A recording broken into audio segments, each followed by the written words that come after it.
Let's go from no cloud paging application containers in my Citrix virtual apps and desktops to many cloud paging application containers.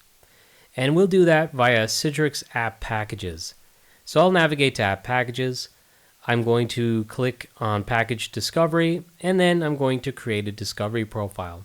I'll select Numecent Cloudpager from the location type, and I will populate a profile name.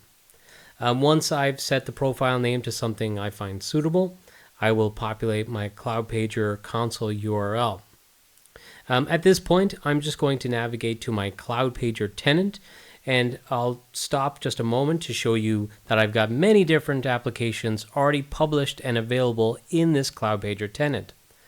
But now I'm going to navigate to settings within this Cloudpager tenant, and I'm going to create a PowerShell subscription key, API key, followed by an app launcher key, API key.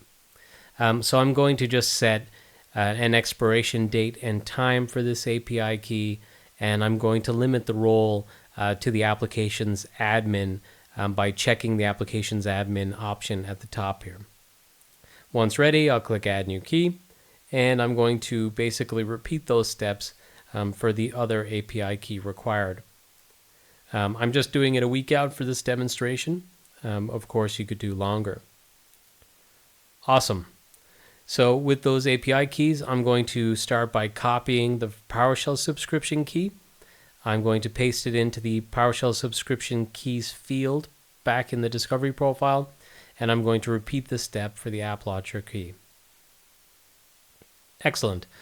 Then I will select a delivery group. In this environment, I've only got the one delivery group. It's my virtual app server for publishing my applications, and I'm just going to select to remove absent packages when those are detected. I'll click Create Discovery Profile, and then it's going to start to process and bring those applications that we just saw in that Cloudpager tenant and make those available within Citrix Virtual Apps and Desktop in the Citrix App Packages menu. Rather than wait, I'll use some video editing, and we could see that the process is completed, and we see that discovery profile is created.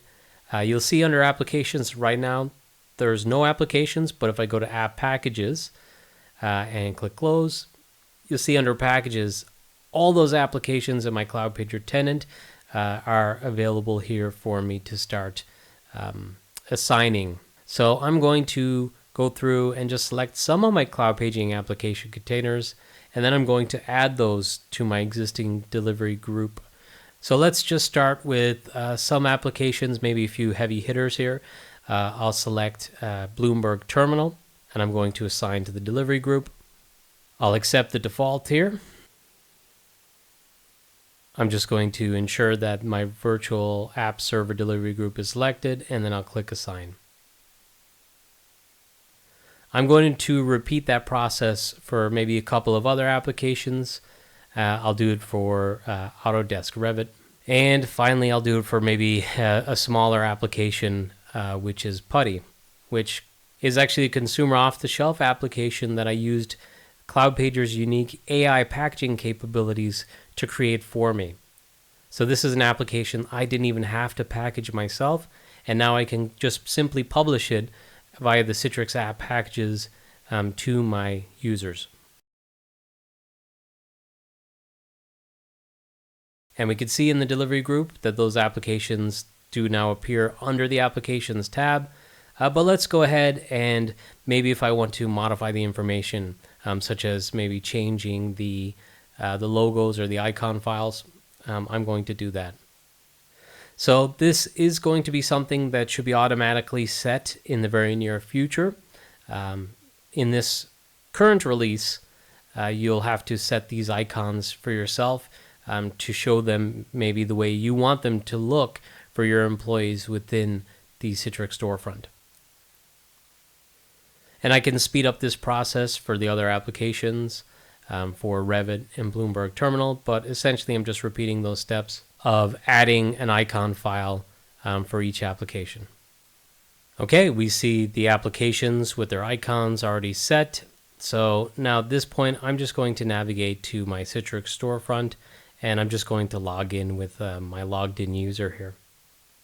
And there we have it. We see the 3 applications that were brought in as Citrix app packages. They were published to our delivery group, and I can start launching some applications. So we'll start with Bloomberg Terminal here. And you can see, if you're a Citrix user, this is a very familiar experience. It's just going to go ahead and broker the connection, launch the application, and present the application to us on our desktop here. And I'll just minimize so you can see the toast notification appearing, and that's indicating that the application has been added. And then within a moment or so, Bloomberg Terminal launches. And I can go ahead and launch another application. Let's say, for example, our small putty application, which was automatically packaged on my behalf using AI packaging. And it's going to launch that application too. So you get the benefits of Cloudpaging application containers and those applications being virtualized on demand over our Cloudpaging CDN within your brokered Citrix sessions. So this enables you to keep your Citrix images relatively light. You could just have our client software installed in there. It can basically eliminate all of your excess images. You can standardize on a single golden image if you like. You eliminate application conflicts. You make application updates agnostic of your desktop provisioning and more. To learn more about all the benefits of Cloudpaging application containers for Citrix, check out numecent.com.